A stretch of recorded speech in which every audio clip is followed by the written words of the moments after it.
कि सबको लेने के लिए मंदाकिनी तट गए, समाज को लेकर के चित्रकूट ऊपर आए। मानो आज ही पता चला हो पिताजी के स्वर्गवास का। इस तरह राम जी आज बहुत दुखी रहे।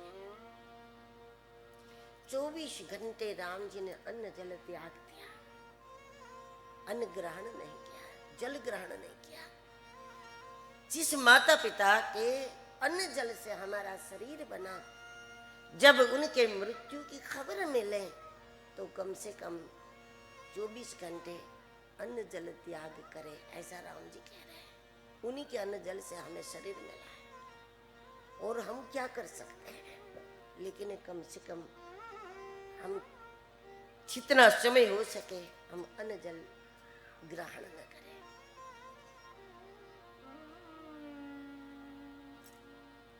सबको यहाँ लाया गया। 2 दिन के बाद गुरुदेव वशिष्ठ जी ने राम जी गुरुदेव से कहते हैं कि यहाँ तो क्या व्यवस्था होगी, जंगल है और ये लोग बड़े बड़े सुंदर सुंदर भवनों में रहने के आदी है, अयोध्यावासी सुंदर सुंदर बिस्तर में विश्राम करने वाले ये लोग हैं। यहाँ तो पत्थर के पलंग हैं। इसलिए गुरुदेव से राम जी निवेदन करते हैं कि आप इन सबको लेकर के अयोध्या जाए। बस मिलने के लिए आए थे, सबने मिल लिया। राम जी का कहना यह है कि साधन के लिए ही तो इन लोगों ने, साधन के लोभ में, सत्ता के लोभ में, सुविधा के लोभ में तो 14 वर्ष राम वनवासी कहा है। तो यहाँ तो साधन है नहीं। गुरुदेव ने कहा राम से कि अब ये लोग समझ गए हैं कि सुख सुविधाओं में नहीं है, सुख आपके सानिध्य में है। प्रभु आपके वियोग में जितना समय बिताया, इससे सब समझ गए कि सुख सानिध्य में है, सुविधा में नहीं। सुविधा कितनी भी हो, लेकिन सानिध्य श्रेष्ठ ना हो तो सुविधा कैसे सुख देगी। यहां तक आए हैं, सब 2 दिन रुक सके। 2 दिन बीतने के बाद फिर जनक जी अपना समाज लेकर के पहुंच गए। निर्णय हो नहीं रहा था कि क्या करें। और जब सुनैना जी कौशल्या जी के पास मिलने गई, तब कौशल्या जी ने जो चिंता जताई, इसको समझकर सुनकर के मालूम होता है कि क्यों रघुकुल की कथा लाखों वर्षों के बाद भी हो रही है। कौशल्या जी कहती हैं, जब पिताजी वचनबद्ध थे, महाराज वचनबद्ध थे और राम जीवन के लिए निकले हैं, तो राम वनवास होना ही चाहिए। यदि राम लौटता है तो मैं राम जननी कहलाना बंद कर दूंगी। राम वनवास होना ही चाहिए। मुझे चिंता केवल भरत की है कि भरत के हृदय को आधार मिलना चाहिए, न्याय मिलना चाहिए, सुख मिलना चाहिए। भरत के हृदय की व्यथा को मैं समझ रही हूँ और उसकी व्यथा मेरी व्यथा है। राम वनवास मेरी व्यथा नहीं। इसलिए जनक जी से कहो, निर्णय कुछ ऐसा हो जाए, बस भरत कैसे खुश रहे।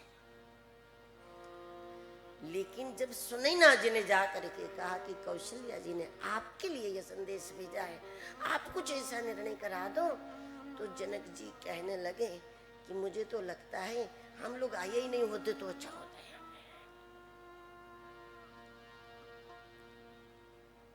क्योंकि एक एक व्यक्ति का इतना त्याग, एक एक व्यक्ति का इतना समर्पण,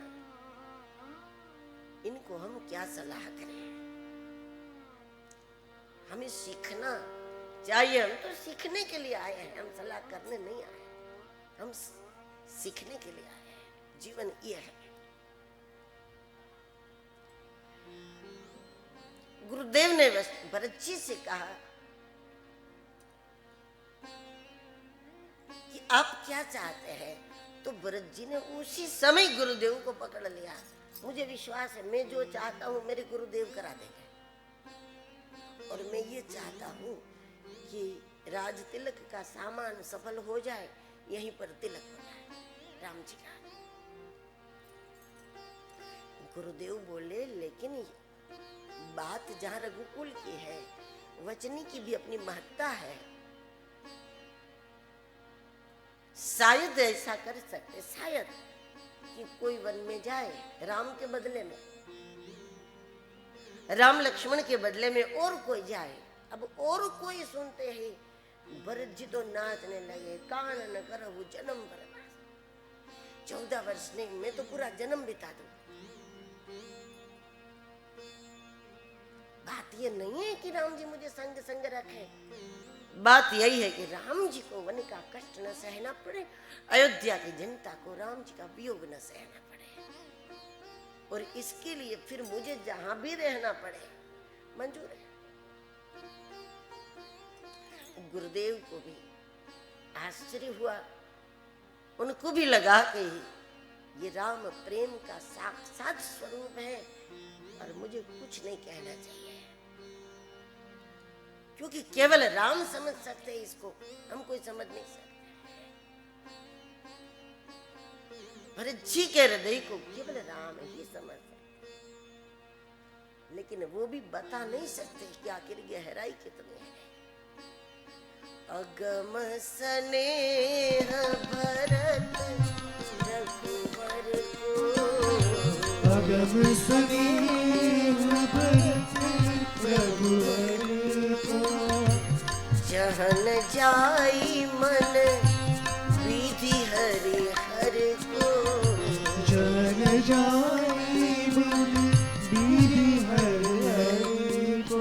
ब्रह्मा विष्णु महेश का भी मन उस गहराई तक नहीं जा सकता कि भरत जी के हृदय की किस गहराई तक राम प्रेम है।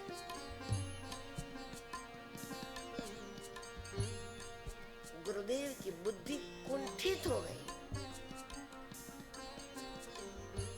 और जाकर राम जी से कहा, भरत को बुला लो और जैसा भरत कहे ऐसा करो। राम जी बोले, आपकी आज्ञा सबके लिए सर्वोपरि है ना, भरत भी क्यों मान्य करेगा, हम भी करेंगे ना, आप ही आज्ञा कर दो। गुरुदेव ने भी प्रामाणिकता पूर्वक कहा कि इस वक्त मेरी बुद्धि काम नहीं कर रही, मेरी बुद्धि कुंठित है, और जब विचारधारा कुंठित हो ऐसी स्थिति में हम राष्ट्र के लिए निर्णय करें वो गलत है। भरत जी को बुलाया, राम जी स्वयं प्रस्तुत है भरत जैसा कहे करने को। राम जी ने कहा, बोलो भरत, तुम जैसा कहो हम करेंगे, मुझे तुम्हारा भरोसा है।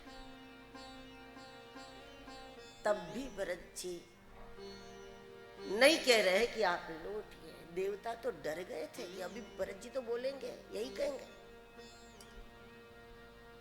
लेकिन भरत जी ने कहा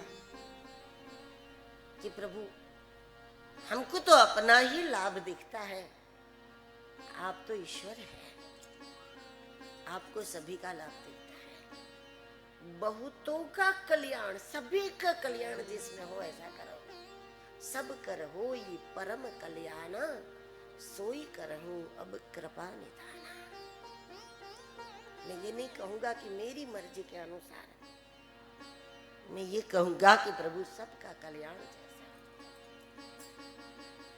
मैं आपको आज्ञा करने के लिए नहीं आया हूं, आज्ञा समन सुसाहिब सेवा, मैं आपकी आज्ञा लेने के लिए आया, आप मुझे बताओ। और तब धीरे से भगवान ने ये बात रख दी भरत जी के सामने कि भरत, तुम्हारा प्रेम मेरे लिए सब कुछ है, मेरे वन जाने से अगर तुम्हारा हृदय दुखता है तो मैं पिताजी के वचन से त्याग सकता हूँ भरत, तुम्हारा प्रेम मेरे लिए सर्वोपरि है। लेकिन मैं जानता हूँ कि तुम्हारा हृदय क्यों दुखता है, तुम्हारे हृदय का दुख होने का कारण यही है, मुझे वन का कष्ट सहना पड़ेगा यही, और अयोध्या की जनता को मेरा वियोग होगा यही। बोले, हाँ प्रभु यही है। बिना पिताजी के वचनों को भंग किया अगर ये दोनों बात हो जाती है तो